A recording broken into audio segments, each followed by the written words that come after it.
할렐루야. 아멘. 오늘은 에베소서 5장 22절에서 33절 말씀을 본문으로 행복한 부부생활이란 제목으로 말씀의 은혜를 나누겠습니다. 말씀을 통하여 가정의 질서가 무너져가는 이 시대에 우리가 그리스도인의 부부 윤리를 배우고 또 아름다운 가정을 굳게 세우게 되기를 소망합니다. 오늘 본문 22절 말씀을 한번 보시겠습니다. 아내들이여 자기 남편에게 복종하기를 주께 하듯 하라. 아멘. 이 시대에 이 말씀을 들으면은 특히나 예수를 믿지 않은 사람들은 많은 거부감을 일으키는 말씀일 수도 있습니다. 교회를 다니면서도 성령 받지 못하고 물과 성령으로 거듭나지 못한 성도님들은 또 이 말씀을 들을 때 무슨 복종이냐, 남녀평등 시대, 이렇게 잘못 오해할 수 있고 고비할 수가 있습니다. 이 말씀의 배경을 보면 예수님을 믿고 나서 인권이 신장된 여성들이 지나치게 자유란 이름으로 아내의 의무를 게을리한 데서 연유하고 있습니다. 그러니까 예수님을 믿고 나서 교회 일은 열심히 하는데 집안일은 등한히 했다는 것입니다.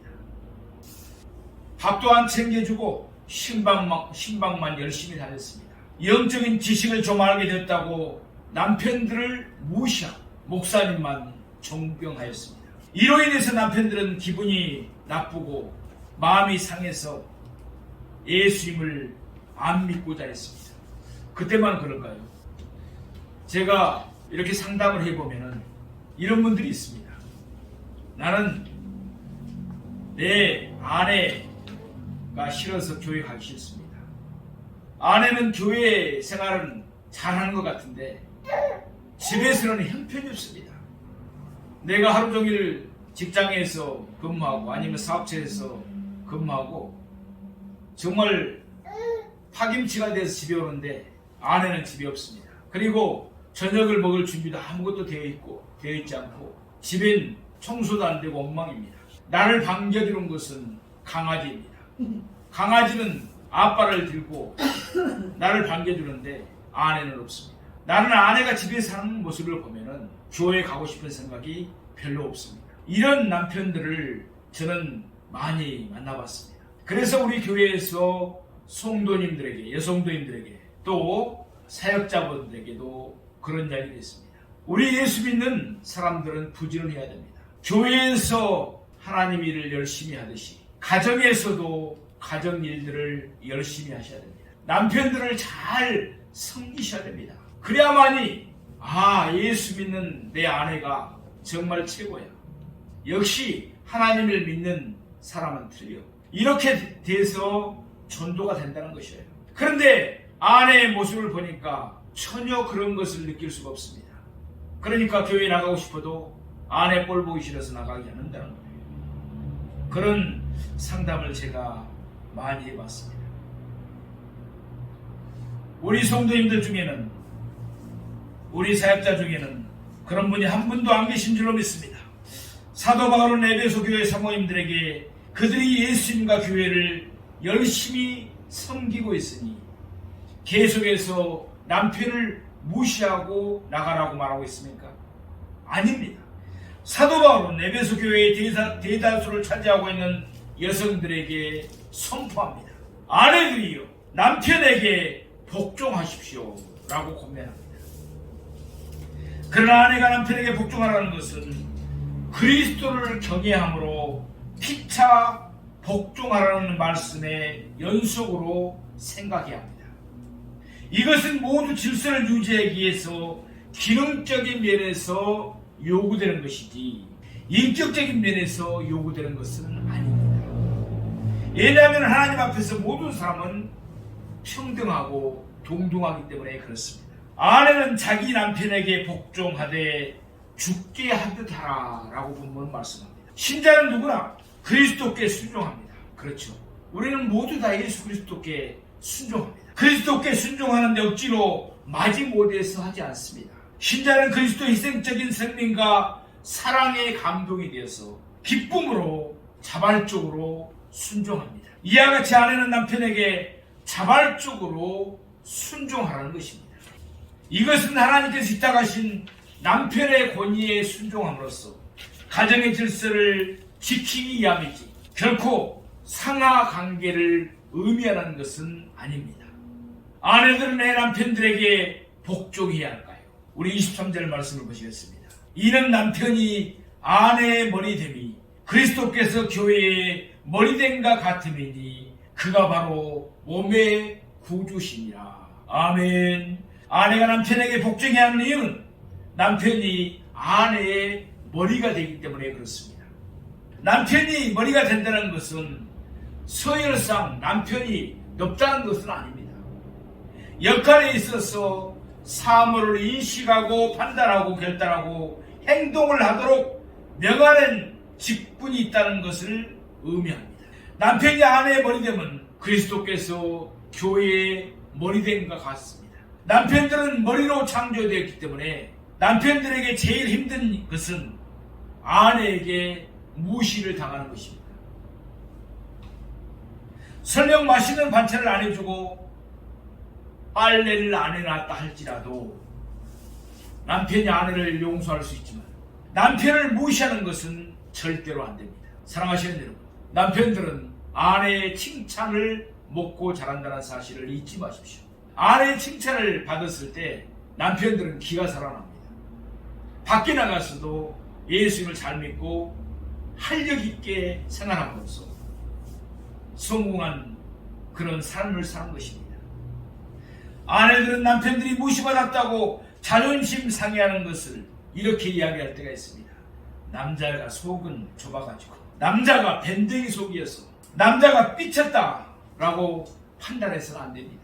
그것은 남편이 아내의 머리로 창조됐기 때문에 어쩔 수가 없는 것입니다. 지혜로운 여성은 어떤 경우에도 남편을 무시하지 않습니다. 유대인 어머니들은 아이들이 잠자리에 들기 전에 성경을 읽어주고 또 남편에 대한 아버지에 대한 존경심을 어렸을 때부터 가르칩니다. 설령 남편이 무능력하고 가정일 힘들게 하더라도 절대적으로 남편 흉을 자녀들 앞에서 보지 않습니다. 그리고 자기 남편에 대한 아버지에 대한 좋은 점을 말하면서 어렸을 때부터 자녀들이 아버지를 존경하도록 한다고 합니다. 교육시킨다는 것입니다. 우리도 그 유대인 어머님들의 교육을 본받아야 될 줄로 믿습니다. 기도의 종 E.M. 바운저는 이런 이야기를 합니다. 아무리 아내가 기도를 많이 해도 남편이 기도하지 않으면 아내의 기도가 다 새어버린다. 아내는 교회를 다니면서 예수님을 잘 믿고 열심히 기도하는 사람이에요. 근데 남편이 기도하지 않아요. 그럼 아내의 기도도 다 새어버린다는 것이에요. 헛것이라는 것이에요. 이것은 한 가정에서 남편의 영적 투쟁이 매우 중요함을 우리에게 가르쳐주고 있습니다. 세상을 정복하는 자는 남자지만 남자를 정복하는 자는 여자라고 말합니다. 또 서양 속담에 이런 속담이 있습니다. 한 여자가 20년 동안 잘 길러놓은 남자를 한 여자가 20분 만에 망가뜨릴 수 있다 라는 속담이 있습니다. 물론 두 여자의 이름은 어머니와 아내를 가리키죠.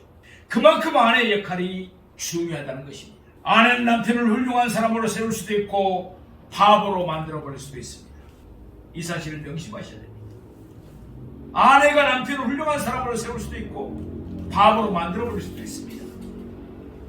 바보 온달을 온달 장구로 키워낸 평강공주처럼 남편의 장래는 아내에게 달렸다고 해도 과언이 아닙니다. 그만큼 아내의 역할이 중요한 것입니다.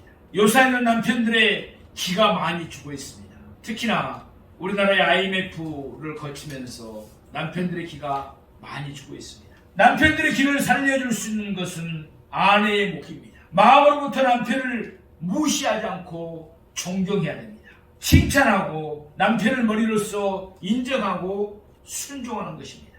이것이 아내가 하나님 앞에서 행해야 할 남편에 대한 의무인 줄로 믿습니다. 우리 21절 말씀을 보시겠습니다. 그러므로 교회가 그리스도에게 하듯 아내들도 범사에 자기 남편에게 복종할지니라. 아멘. 교회의 주님께 대한 복종은 절대적입니다. 그렇죠. 우리 모든 교회는 예수님께 절대적으로 복종합니다. 물론 그 복종이 그리스도의 감동적인 사랑에 기초하고 있는 것은 사실입니다. 그러나 어쨌든 교회는 그리스도에게 가타부타 말하지 않습니다. 이러쿵저러쿵 말하지 않고 절대적으로 순종합니다. 우리 25절 말씀을 보겠습니다. 이제 남편의 도리에 대해서 말씀합니다. 사실은 권면이 아니라 명령입니다. 남편들아, 아내 사랑하기를 그리스도께서 교회를 사랑하시고 그 교회를 위하여 자신을 주신같이 하라. 예수 그리스도께서는 우리를 사랑하셔서 십자가에 못 박혀서 죽으셨습니다. 그리고 우리를 구원해 주셨습니다. 그와 같이 하라는 것입니다. 여기서 사랑한다의 동사는 아가파오입니다. 즉 아가페의 사랑으로 사랑하라는 것입니다. 남편들이 아내를 아가페의 사랑으로 사랑하라고 말씀하십니다. 아시다시피 아가페의 사랑은 무조건적인 사랑입니다. 절대적인 사랑입니다. 예수 그리스도께서 십자가에 못 박혀 죽으시면서까지 우리를 사랑한 그 사랑이 바로 아가페의 사랑입니다. 그런 사랑으로 아내를 사랑하는 것입니다. 부부가 결혼 초기에는 에로스의 사랑으로 사랑한다고 합니다. 육체적인 사랑이죠. 그리고 늙어서는 필레오의 사랑으로 사랑한다고 합니다. 사도 바울은 남편의 아내 사랑이 아가페의 기초 위에 세함을 말씀하고 있습니다. 남편의 아내 사랑은 마치 지하수가 땅속을 흐르고 있듯이 아가페의 사랑에서 일생 동안 계속되어야 합니다. 우리가 잘 아는 대로 유교에서는 아내가 남편에게 절대적으로 복종해야 한다는 아내의 의무만 강조하고 있지 남편의 의무에 대해서는 언급하지 않습니다. 우리 조선시대에 잘 알잖아요. 아내들을 대부분의 남자들은 종처럼 취급했습니다. 그리고 조금 부유하다든지 잘 나간다고 생각하면 대부분 첩을 두었습니다. 남편들은 음란한 생활들을 하면서 여성들에게는 정드는 말을 강조했습니다.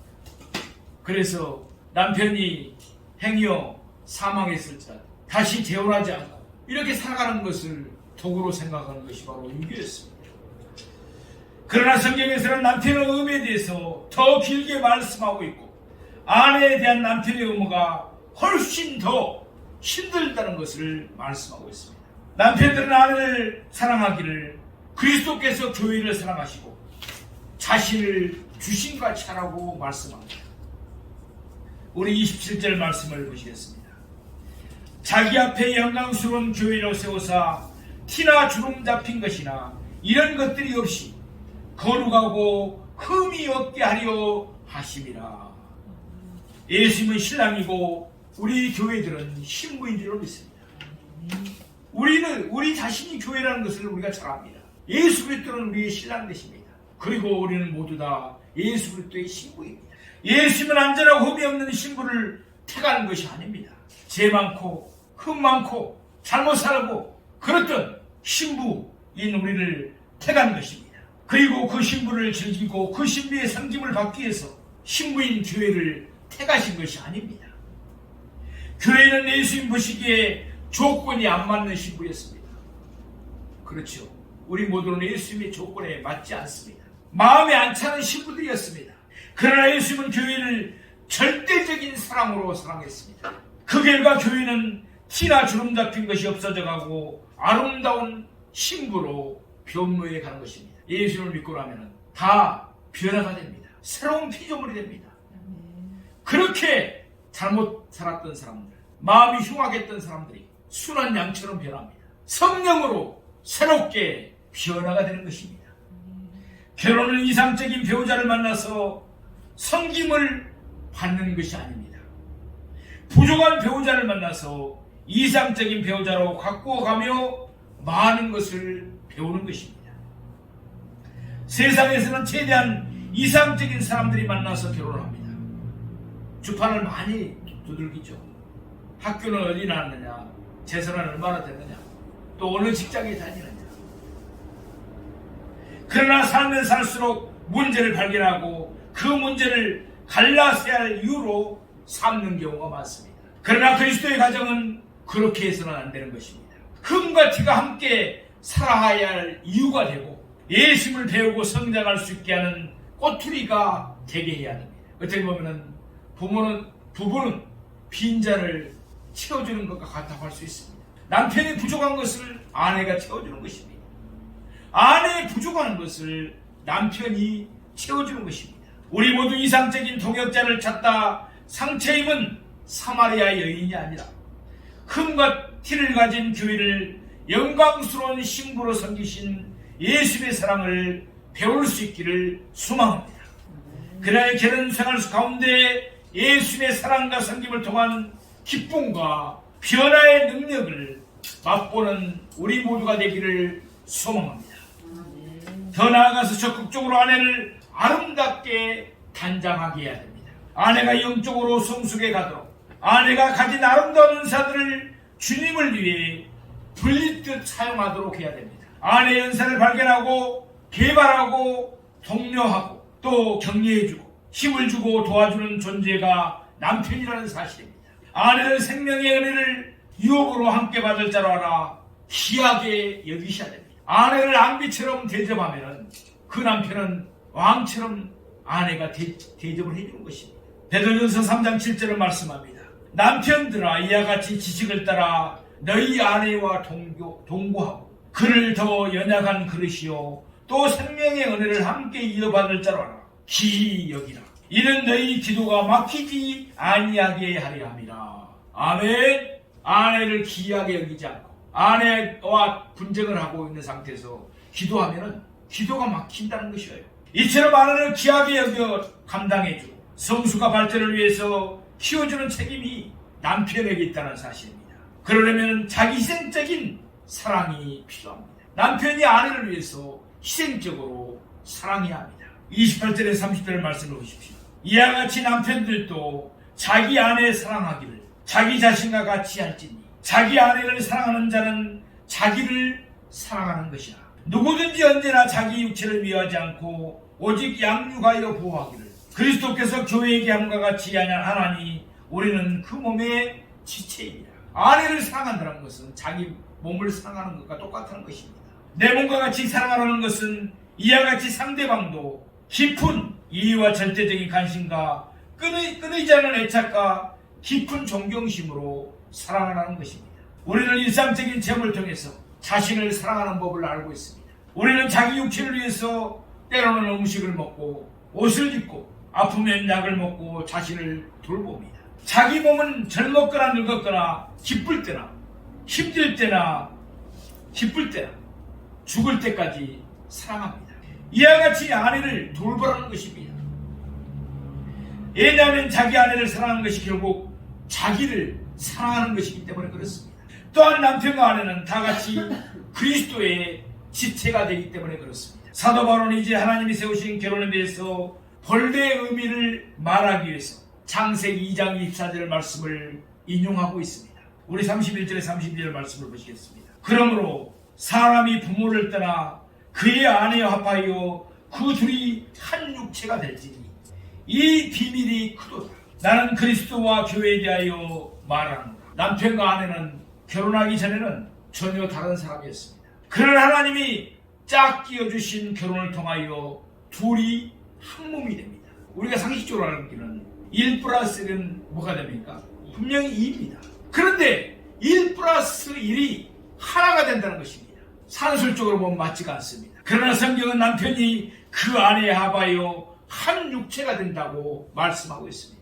여기서 한 육체가 된다는 것은 단순히 육체적 연합만이 아니라 정신적, 영적 연합을 말씀하고 있습니다. 이 연합은 마치 그리스도와 교회의 연합과 같습니다. 이것은 머리로 깨달아 알 수 없는 신비스러운 것입니다. 그래서 사도 바울은 이 비밀이 크도다라고 말씀합니다. 아름다운 기도란 송기론 교수의 시가 있습니다. 우리 한번 들어보시겠습니다. 나와 아내는 달라도 너무 다르다. 나는 오른손잡이인데 아내는 왼손잡이다. 그래서 습관에 따라 국그릇을 왼쪽에다 잘 갖다 놓는다. 별거 아닌 것 같은 그 차이가 신경을 건드린다. 나는 종달새입니다. 새벽 시간에 일어나 설친다. 늦잠을 자면 무조건 게으르다고 여긴다. 그런데 내 아내는 올빼미형이다. 밤새 부엉부엉 하다가 새벽녘이야 잠이 든다. 도대체 맞는 구석이 없다. 나는 물 한 컵을 마셔도 마신 컵은 즉시 씻어둔다. 누군가가 해야 할 일이고 언제 해도 할 일이며 제가 다시 손을 댈지 모를 일 아닌가 말이다. 그런데 내 아내는 그게 안 된다. 찬장에서 꺼내 쓸 그릇이 없을 때까지 꺼내 쓰다가 한꺼번에 씻고 몸살이 나고 만다. 나는 미리 준비하는 스타일이다. 그런 나와 달리 아내는 떠나야 할 시간에 화장한다고 정신이 없다. 다가서서 보면은 참으로 가관이다. 화장품 뚜껑이란 뚜껑은 다 열어놓고 있다. 나는 그게 안 참아진다. 나도 모르게 버럭 화를 낸다. 아니 그렇게 두고 애출했다 집에 돌아오면 향 다 날아가고 뭐 때문에 비싼 돈 주고 화장품을 사. 차라리 맹물을 찍어 바르지 확 부어버려요. 맹물 부어줄까 그래? 거기다 나는 약속 시간에 늦은 적이 거의 없다. 나중에는 견디다 못해 성경책까지 들이밀었다. 여보, 예수님이 부활만 하시면 됐지 뭐 때문에 그 바쁜 와중에 세마포와 수건을 개켜놓고 나오셨겠어? 당신같이 정리정돈 못하는 사람에게 정리정돈이 얼마나 중요한지 말하고 싶으셨던 거야. 그게 부활의 첫 메시지야. 당신 부활 믿어? 부활 믿냐고? 그렇게 아내를 다그치고 몰아세울 때 하늘의 음성이 들렸다. 야 이 자식아, 잘하는 내가 해라. 이러면 안 되니까 붙여놓은 건 아니냐? 너무 큰 충격이었다. 생각의 전환. 그렇게 내 자신을 아이스 브레이킹 하지 않으면 안 되었다. 사람들이 궁금해하는 게 있다. 나의 은사는 무엇일까? 하지만 뜻밖에도 너무 간단하게 은사를 알 수가 있다. 내 속에서 생겨나는 불평과 불만, 바로 그것이 자신의 은사인 것이다. 이를테면 내 안에는 물건이 제자리에 놓여있지 않고 종이 나부랭이가 나뒹구는데도 그것이 눈에 들어오지가 않는다. 그러니까 불편하게 생각하지 않는다. 오히려 받고 돌아다닌다. 하지만 나는 금방 불편해진다. 하가 치민다. 이 말은 내가 아내보다 정리정돈에 탁월한 은사가 있다는 증거다. 하나님은 이 은사를 주신 목적이 상대방의 마음을 박박 긁어놓고 마음에 상처를 입히는 무기로 사용하라는 데 있지 않다.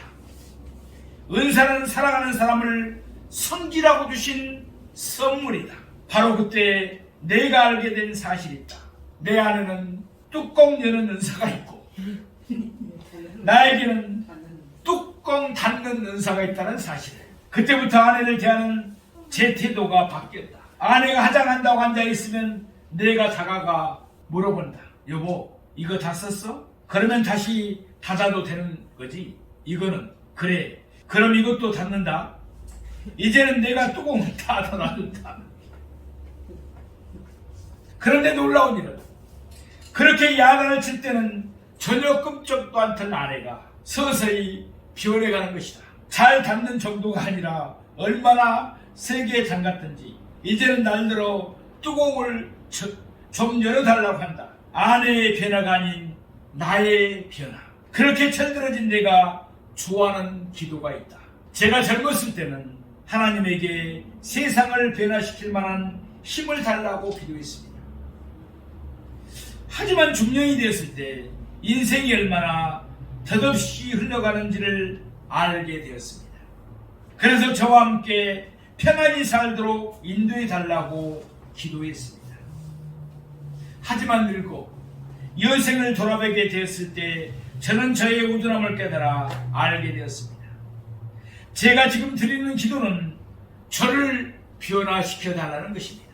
만약 제가 처음부터 이런 기도를 드렸더라면 제 인생은 달라졌을 것입니다. 사랑하시는 성도 여러분, 내가 변하는 것이 남을 변하게 하는 지름길이라는 말을 다시 한번 가슴에 새기게 하는 글입니다. 내가 먼저 변해야지 남이 변합니다. 내가 변해야지 내 남편이 변합니다.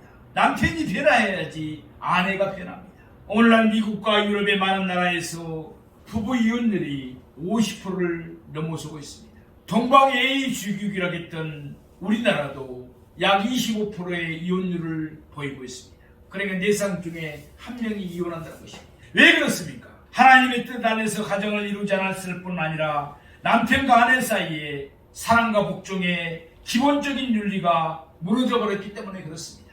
가정이 무너지면 사회가 무너지고 나라가 망하게 됩니다. 우리는 하나님께서 세우신 가정교회를 사랑하고 하나님 앞에서 지키고 보호해야 될 줄로 믿습니다. 부부가 정말로 깊이 사랑할 때 부부는 오누이처럼 얼굴이 닮아간다고 합니다. 예, 저 부부는 닮았어. 이런 얘기 많이 듣죠. 참 무섭지만 저희 부부도 그런 얘기 많이 들었어요. 사진을 찍어서 제가 전에 그 회사에 근무할 때도 사고에 이렇게 글을 좀 발표를 했는데, 그럴 때 보면은 이제 가족 사진을 주러 갈 때도 있거든요. 그럴 때 보면은 부부가 많이 닮았네요. 이런 얘기를 많이 했어요. 뭐 자랑 같아서 죄송합니다만은, 또한 가정을 통해서 깊으신 하나님의 경륜과 믿음의 비밀을 배우면서 영적으로 인격적으로 성숙해 갑니다.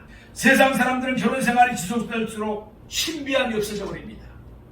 믿음의 가정들은 그러나 결혼 생활이 지속되면 될수록 더욱 믿음의 비밀과 경륜을 깨닫게 됩니다. 그리고 성장하는 기쁨이 충만해지는 법입니다.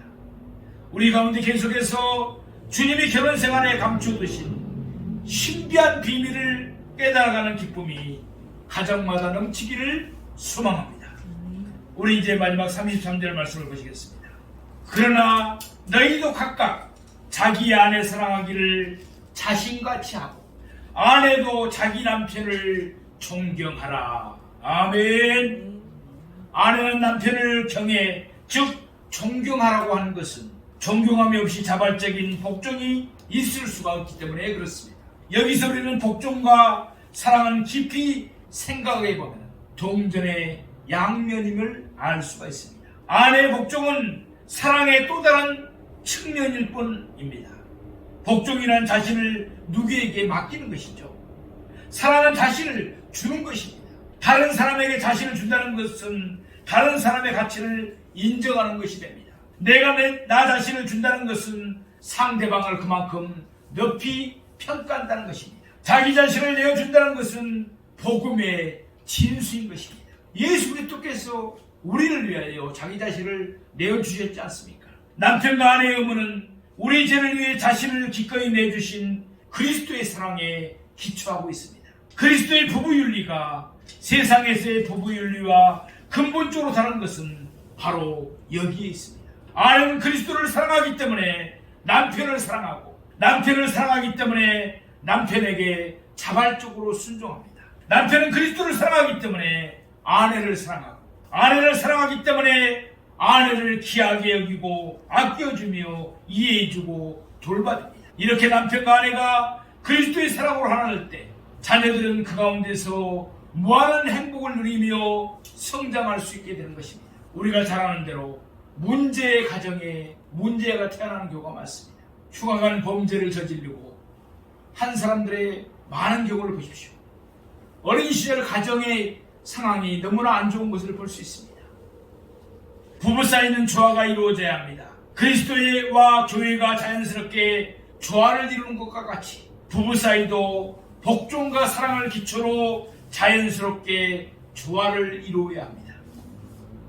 이것은 서로 요구하거나 지배하는 관계가 아니라 전체 몸을 위해서 조화를 이루어야 하고 서로의 행복을 위해서 서로 협력해야 함을 의미합니다. 부부간의 아름다운 동역이 이루어질 때 가정에는 행복이 창출되고 교회에는 평화가 깃들고 사회는 안정되는 것입니다. 부부간의 아름다운 동역의 역사가 우리 가운데 충만하게 일어날 수 있기를 소망합니다.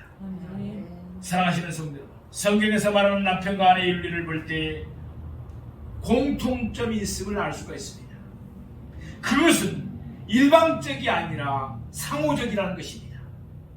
또한 인간 중심이 아니라 그리스도 예수 중심이라는 것입니다. 그리스도인의 윤리는 분명한 질서는 있지만 이 질서가 이에서 아래를 억압하기 하는 것이 아니라 서로의 유익을 위해서, 서로의 행복을 위해서 더 근본적으로 하나님을 기쁘시게 하기 위해서 자발적으로 지키는 것입니다. 결론적으로는 본문을 통해서 그리스도인의 부부 사랑을 배웠습니다. 남편들은 그리스도의 사랑으로 아내를 내 몸과 같이 사랑하고 귀하게 여기셔야 됩니다. 아내는 자기 남편을 존경하여 즐겁고 행복한 가정들이 다 되시기를 주님의 이름으로 축원드립니다.